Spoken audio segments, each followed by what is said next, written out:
Crystal, and this is Brian and Joshua. We're going to be presenting about our experiences in FTC. So we're going to play a video first.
The robotics club in our school was formed in 2009 because of our interest in robotics, and we formed our FTC teams by ourselves.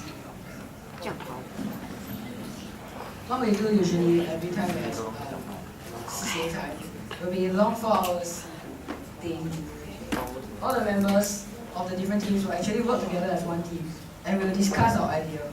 Then we break up to build and refine our own robots.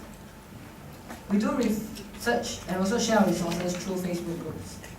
And we also have student mentors assigned to our groups, they have actually participated in robotics competition in the United States. Our teachers will conduct regular meetings to discuss our progress as well as our experimentation processes. Despite us being in 4 different teams, we help one another throughout the whole presentation phase. Each of us will have one well-defined role. We are also very familiar in SketchUp because our ADMT curriculum in school, we use SketchUp to design objects for the curriculum itself. So we use them to design our robots and explain the idea to our teacher before we actually start building our robots. There's a lot of sharing from student, teacher, students. We learn together since we are in one club. We spend a lot of time at the beginning to brainstorm ideas. There will be discussion online and offline, etc., until all of us agree on the general approach for the competition itself. Our school is very supportive of robotics in terms of resources and time. We do not have a proper workshop in school because design and technology is not taught in SST. That is one of our challenges. It's also not easy to work in a large group of people with diverse views because we have conflicting ideas. And also we have also other commitments other than robotics. So now we'll be presenting on the top 10 tips for FTC that we learned last year.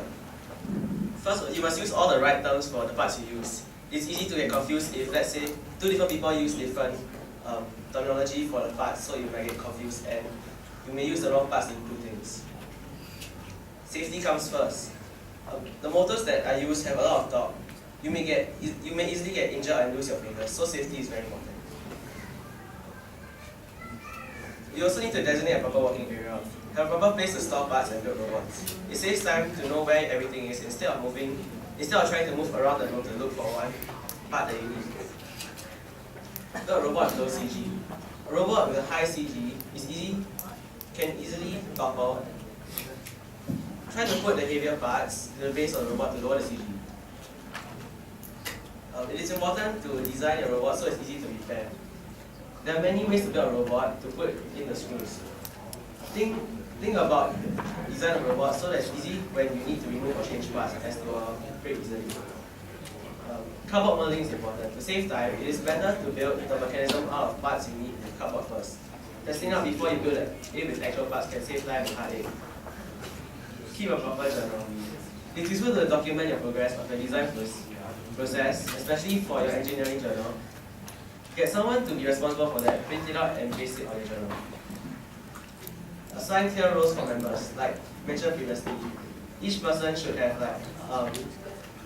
an assigned task. Some possible roles can be programmers, builders, controllers, and like just now, as was mentioned just now, journalists.